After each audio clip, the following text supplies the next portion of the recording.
Hello there, this is It Can't Just Be Me. Every week on this podcast, I sit down with a celebrity guest and a genius expert and get stuck into a dilemma sent in by you. Now, in today's episode, we're learning how to talk about fertility and, of course, infertility. If you've ever had issues with this yourself, or you know someone who has, you'll know just how all-encompassing it can be. From a personal point of view, I've had a very long and very difficult journey with my fertility, which means that now in my 50s, I don't have my own children. And that's why I'm so keen to make sure that this episode is as comfortable and useful for everybody who's listening to it. Just a quick note that we do touch on the subject of miscarriage and also suicidal ideation in this episode. So do bear this in mind when deciding when and how to listen. Now, let's get stuck in. This is It Can't Just Be Me. Hi, Anna. Hey, Anna. Hey, Anna. Hi, Anna. Hey, Anna. Hi, Anna. Hi, Anna. Hi, Anna. It can't just be me who's really struggling with staying faithful. Definitely got menopause brain. I really want children, and he doesn't. I have feelings of jealousy. It's just all around the middle. I feel like a Teletubby. And then I hated myself for feeling that way. If you've got any advice. I would really appreciate any advice. It can't just be me. It can't just be me, right? My guest today is the delightful Izzy Judd. Izzy is a brilliant violinist and author of 2 books, including Dare to Dream, which is all about her journey to motherhood. Now, Izzy and her husband, who's the drummer in the band McFly, had a fairy tale engagement and wedding, but when they decided to start a family, they struggled to conceive. What followed was a difficult period of fertility treatment, and very sadly, they also lost a baby along the way. I'll let Izzy tell her story in her own words, but spoiler alert, they did eventually have 3 gorgeous children. And now Izzy is passionate about sharing her story, so I can't think of a better guest to tackle this topic with.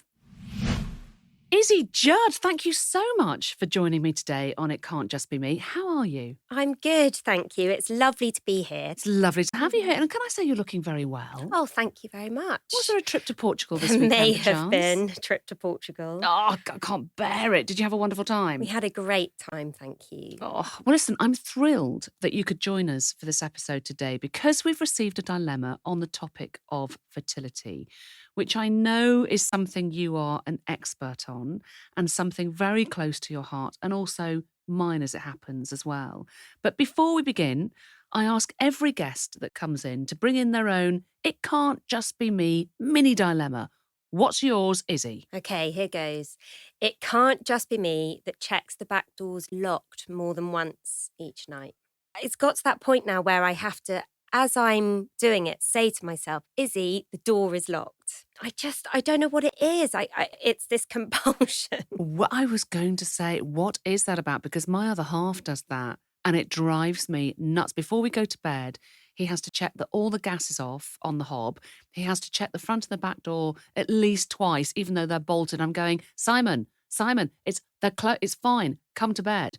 So he's obsessed with it. What is it about? There must be some sort of, I don't know, does he like control and does he like things to be just so? Yeah, I think there's a lot of anxiety there. Yeah. Is that yours? Yes. I mean, I've always had anxiety. When I was talking to Harry, my husband, about coming on, and I said that, they're asking me this dilemma, it can't just be me. And he was like, suffers with anxiety. I was like, no, I think I'll go in a little softer and straight in on the heavy topic.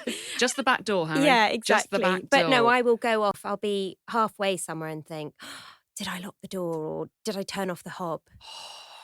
Anyway, Okay, wow, listen. so there we go. I hear you. The front door is locked. Thank you. In the meantime, we are here today to talk about all things fertility and, of course, to give some excellent advice to our listeners.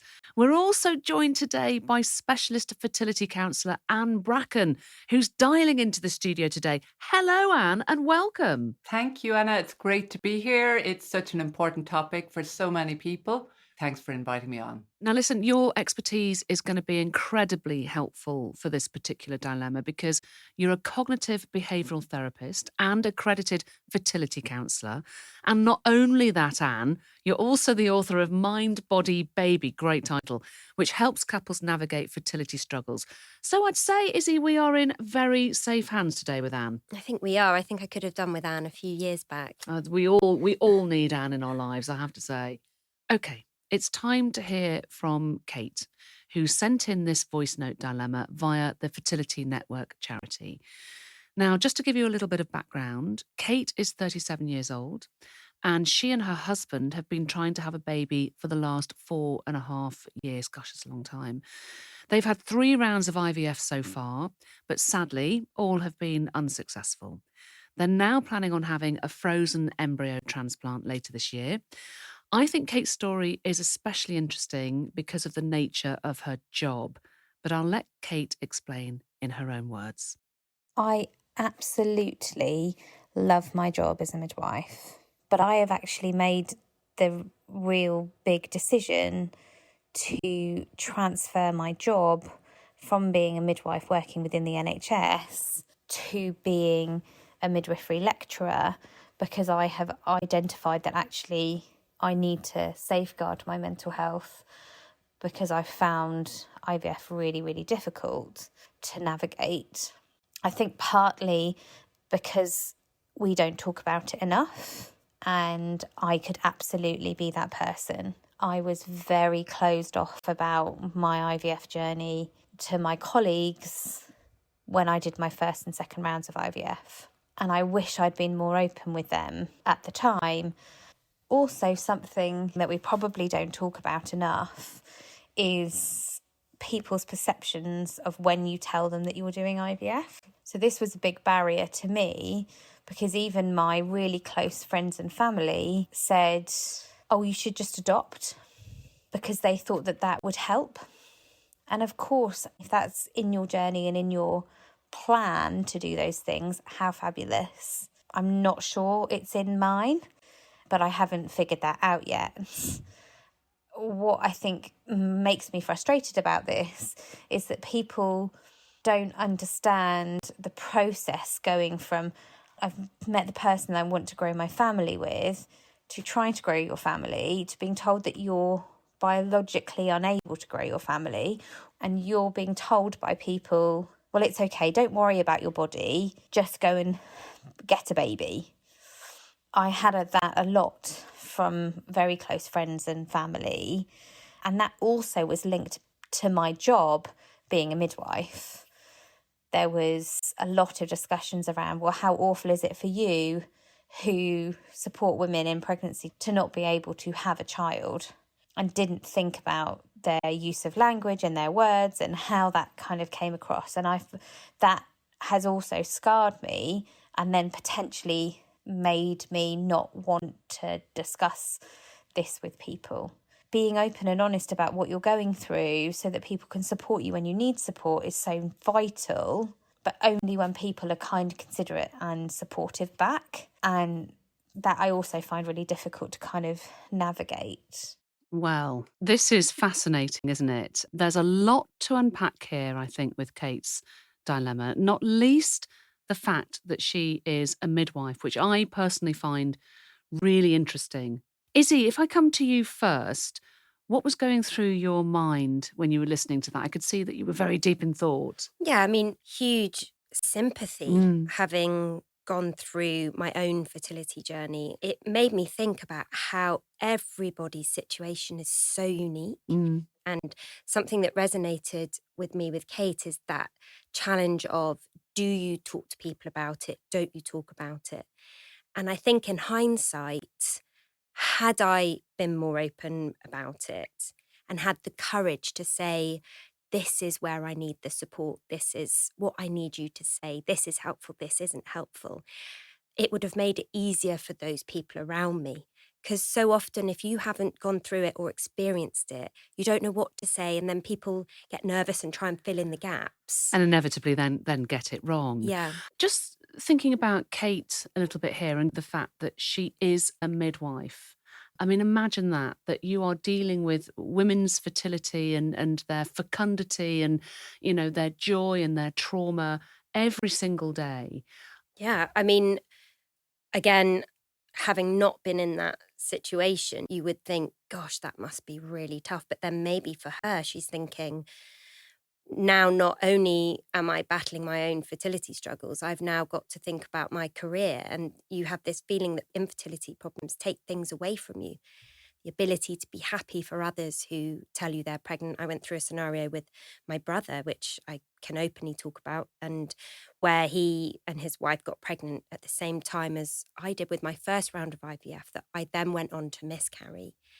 And I was so angry that it had been so simple for them, and angry that I had just been told I was going to be an auntie for the first time and that I felt angry. And so it's that feeling of it also shaping you in a way you don't want to be shaped. So I can imagine for Kate that feeling of, I love my job, and why is this now taking that from me? That's how I could only imagine I would feel. I think I would probably feel more angry. I do wonder whether that anger is playing in there with Kate. I mean, we don't know why Kate currently is unable to conceive, so we're making some assumptions here. But I wonder how much the fact that she is a midwife and deals with women day in, day out, having their children or not, has played into some of her difficulty. Does that sound reasonable, Izzy? So I'm going to be very careful about how I answer this, because my situation is unique to me Of and course. my personal setup may be different to other people. And I'm not suggesting that this is right for everybody. But in hindsight, I truly believe that my mind had been my biggest block. And that is probably very difficult to hear when you're going through fertility struggles. And I remember people saying to my husband a lot, Izzy just needs to relax. But to tell somebody that who has had anxiety from the age of whatever, that is really difficult. But if your body has been in a state of fight or flight for a very long time, and you've been having lots of cortisol and lots of adrenaline running around your body, the last thing your body is going to think it's safe to do is reproduce, because all your energy is going into keeping you alive. When you say that you had that anxiety and that fear response, that fight or flight, where does that come from? Was that playing into your fertility journey? Yeah, I mean, if we go sort of deep into it, I had a family trauma at a young age. My oldest brother had a very serious car accident when I was 12, right as I was going into puberty, basically.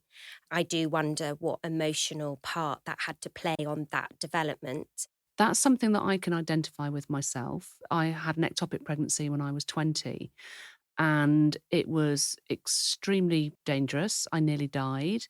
And I absolutely believe that that trauma has impacted me so much that that's informed why I've not gone on to have children, even though I now have regret around that. Because I think my body, after that trauma, subconsciously, I was being told, subconsciously, it's not safe. It's not safe to be pregnant. It's not safe for you. It could kill you. So I just wonder that subconscious drive, if there is some trauma around some women's experiences. Does that make sense, Anne? Absolutely. With anxiety, anxiety is there for a reason. It's usually to keep us safe. It's just that when anxiety reaches a level of escalation where it's almost like a house alarm being triggered all the time by reminders. So a feeling that you may have reminds you of a feeling that you had during the trauma. And naturally, you want to suppress that feeling. So you might make a decision based on the past. And with that, it can really cause a re-triggering of that trauma. It's not helpful for any medical condition, naturally, to have escalated anxiety to the point of what Izzy talked about, the fight, flight, freeze response. Then that's a lot of adrenaline. It's a lot of cortisol running through the body. And so having techniques, having ways to identify how am I thinking about this fertility treatment that I'm facing, in combination with exercise, nutrition, and whatever it is that's going to help your your physiological experience to reduce those stress levels. CBT is one way, acceptance and commitment therapy is another way. Bring some self-compassion towards yourself. Understand it's normal to have stress. Helping yourself to change those as well is certainly going to help you through what is a physically demanding process as well. That's such good advice, Anne, because Izzy, you've talked a lot about your circuitous, difficult route towards becoming a mum. It wasn't straightforward for you. Would you mind sharing a little with us today about your own experience? Sure. So my husband and I got married. It was the Christmas of 2012. And I think it was probably about 6 months later, I said to Harry, come on, let's start a family. I've been with you long enough. I know what it's like hanging out with you. Let's get going. I came off the pill probably about a year before I got married. And I now understand that my cycles were not really proper cycles. And that first month of trying, my period didn't come. And we went and got the pregnancy test, and Harry even filmed us waiting for the. We just assumed, well, there we go, month one, we did it. And that was the beginning of a very long series of investigations into what was going on. I was diagnosed with polycystic ovaries, so I was not having any cycles. So not only did I want to start a family, we couldn't try because I wasn't having a natural cycle. And very quickly went into medication to try and help. My body seemed to resist everything. And after many, many months of disappointment and really feeling quite depressed, we went through the route of IVF. A bit of advice that somebody had given me who had been through it was to allow myself to be completely selfish. Okay. And to put Project Baby first. And I worked really hard on mentally preparing myself because I thought, well, the doctors are going to take over physically. There's nothing I can control about that, but I do have control of how I deal with this. And so I did a lot of mindfulness and walking. I was making sure I was taking care of myself for the first time in a very long time. And not because I thought if I do that, it's going to work, but more about a protection of getting through it as happily as I could. I want to talk more about that. And Anne, I'm going to bring you into this. How much do we as women and our partners actually have to prepare themselves mentally for what they're going through? Well, it's really important to really work on your psychological, emotional, and relational health because it is a medical problem at the end of the day. And like any medical issue that you're going through, it impacts on so many areas of your life. You know, I'm listening to Izzy, and it's not selfish to put yourself at the center. It's, as Izzy said, there are some things in your control, and then there's some that's outside of your control. But, you know, you have some influence of control on your psychological, emotional health, and that plays a big part in your fertility journey. Just thinking about Kate, she also talks about the fact that people were incredibly insensitive towards her. You can really hear that, can't you, in her voice note about the insensitivity of people around her. How do we find the right language to talk about fertility, infertility, struggle? What do you think, Izzy? What should people be saying? I think it's more about what we say to others to help inform them, to help them understand a little bit. And that can be very difficult to do. Not everybody might want to talk about their fertility struggles. But I think people want to naturally help. People that love you around you. Yes, there are the people that come in and they say something insensitive, and you've got to just sort of bat them off with that. Poor you, actually, for being so insensitive. I remember once I was wearing some dungarees and someone said, "Oh, are you pregnant?" You know, and it was just, and I was right in the thick of treatment at that time. But I think it's our responsibility as well to communicate with our loved ones, to help them understand, because it's a marathon. It's not a sprint, and you're going to need them.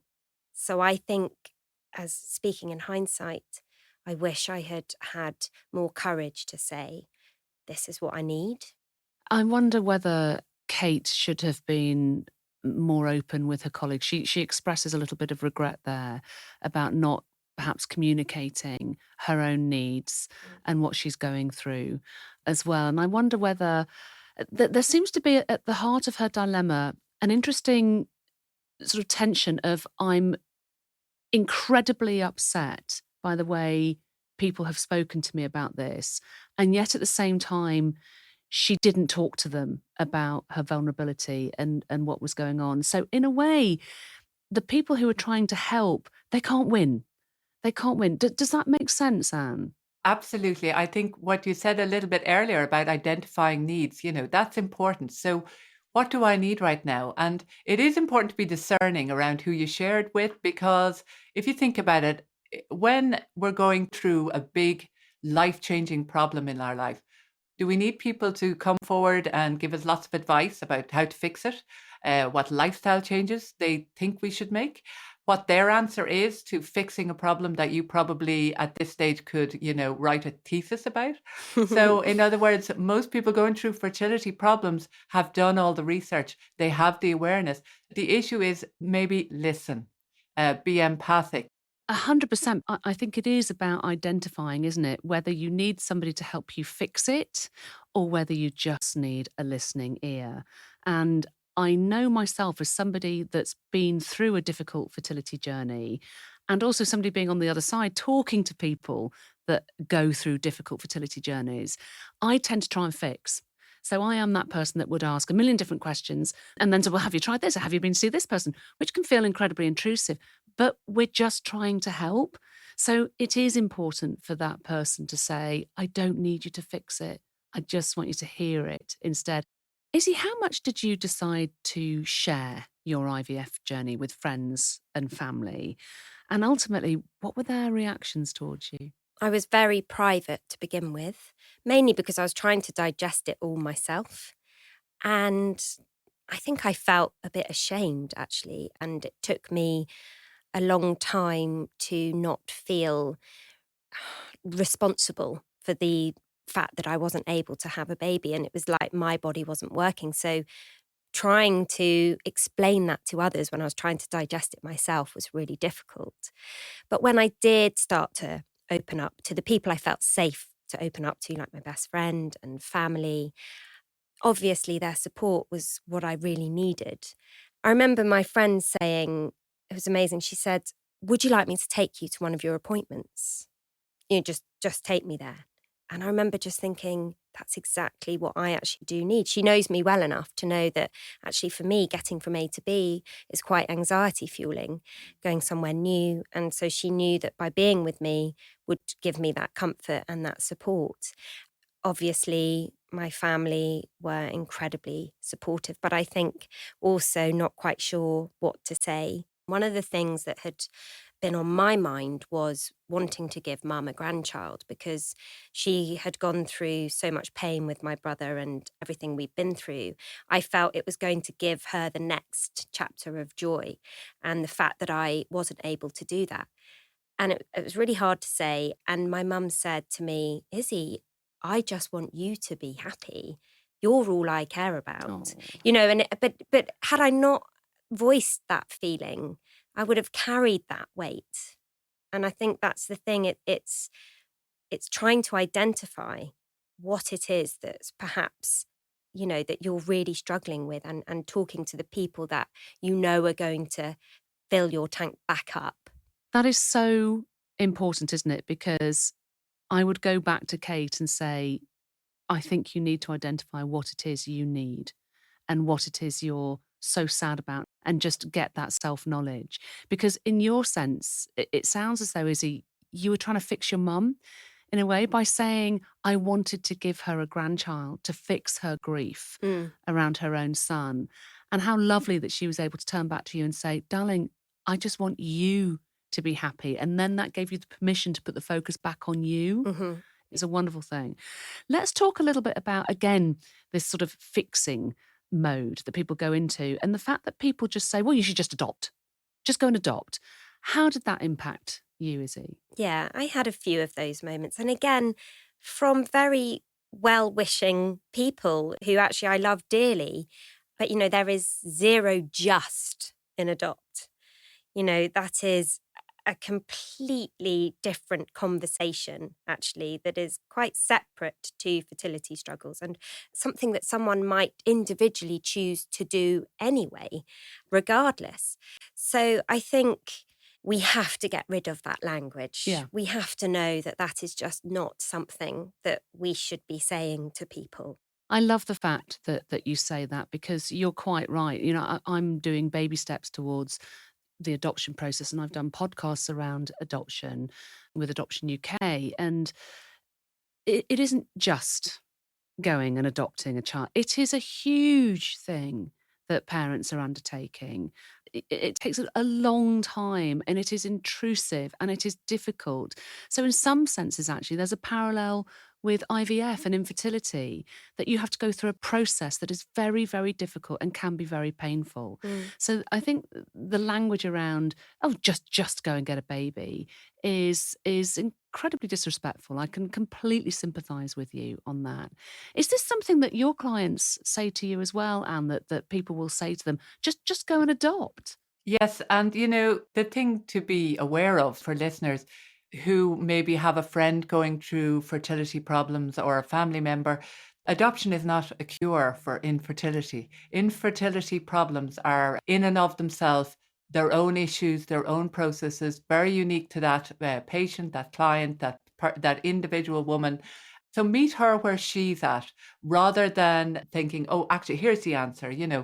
Essentially, people come to adoption for many different reasons, and it's important that those reasons are supportive of healthy attachment and all of those things that are involved in a really positive outcome for adoption. So it's a very separate issue, and it's important not to enmesh them.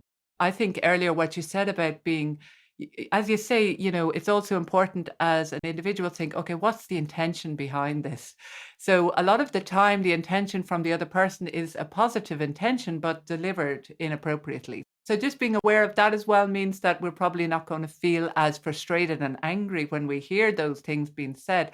What's the intention behind it? And there are so many different stages to fertility treatment and different processes that people go through. And it's honoring that person where they are and not kind of jumping ahead, years ahead, and telling them what they should do as well. That's important.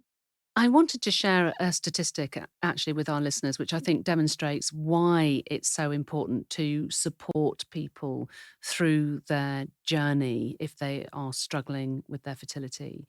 Studies from the Fertility Network UK and Middlesex University show that 90% of people facing long-term infertility said they'd experienced depression, and that 42% experienced suicidal feelings.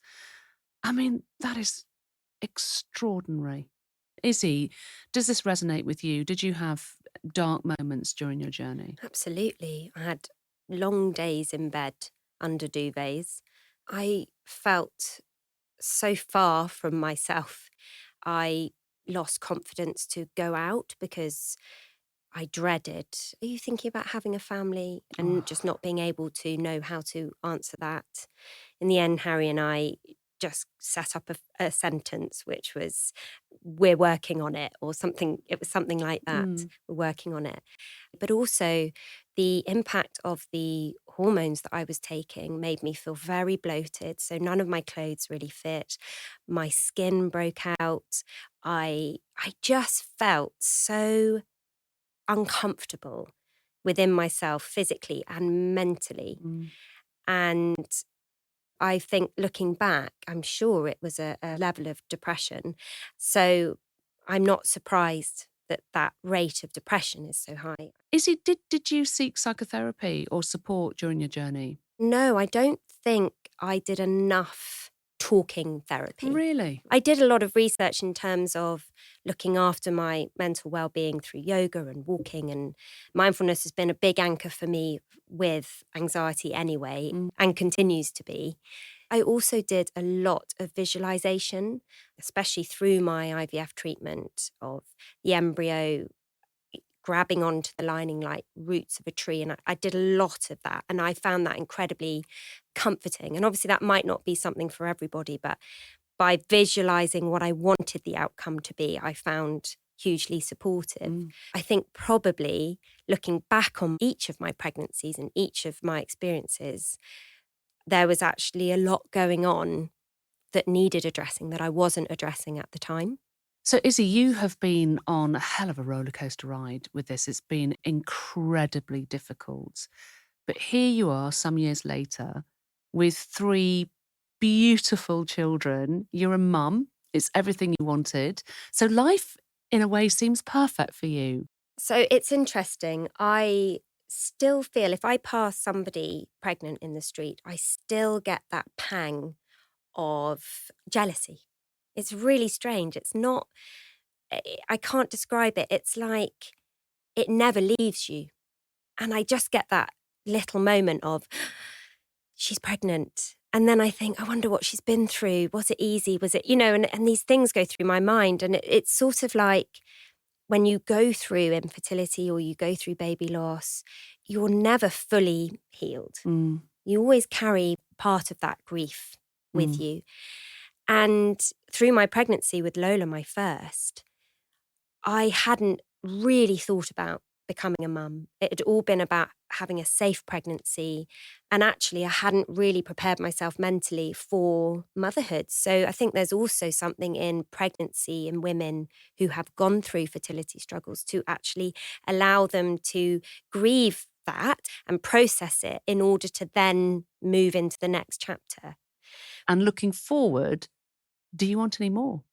So Lola was a frozen embryo from my first round of IVF, and then my 2 boys came along naturally. But I still have 1 frozen embryo from that round, and that does pull at me. Oh, yeah. I find it really difficult to know. It's probably a call-in dilemma, and I'm sure I'm not the only one who has these embryos sitting there wondering what to do.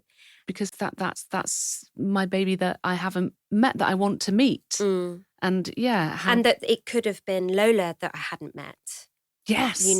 But then, maybe by looking at Lola, that is the figure of that journey. And she was the result of that. And that's more than I could have ever hoped. And then to have gone on to have had 2 more is even more than I could have ever thought of at one stage. So I hope that gives others hope that, trust the process and believe that it will happen.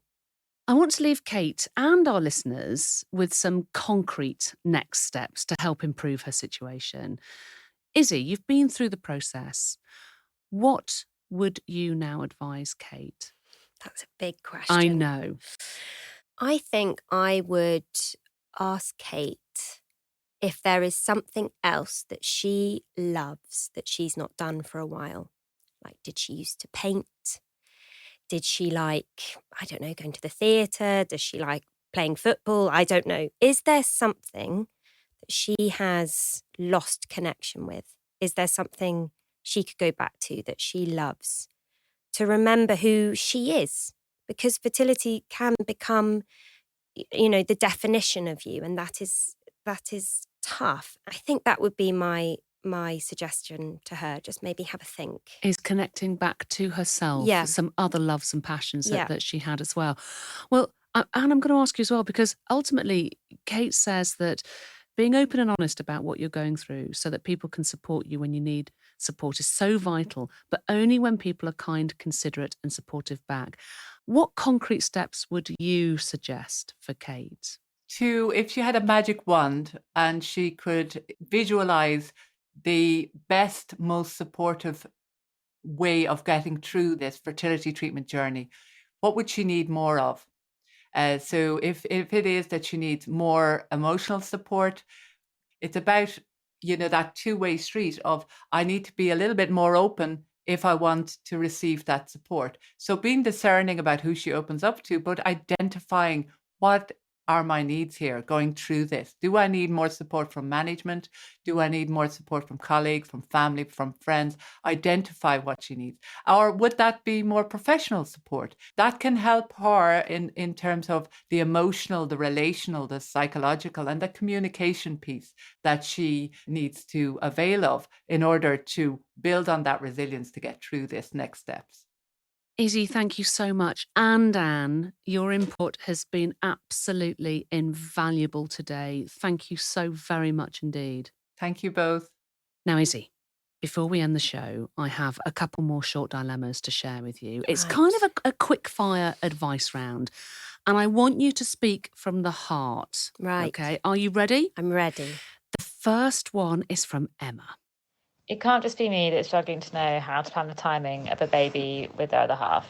I want one now, he's not ready yet, but it's my body and my career that will be impacted. So surely my vote counts more than his. Ooh, come on. What do you think? I mean, you've been through this with Harry. My immediate feeling is just leave it up to the universe to decide. Have fun. You know, it would be nice to go through a period of not trying for a baby and to actually just enjoy it. So I think she could maybe, you know, just say, come on, let's have a bit of fun. And you never know. And you hear so often, don't you, about couples that are trying to have kids, and there's so much pressure and it just doesn't happen.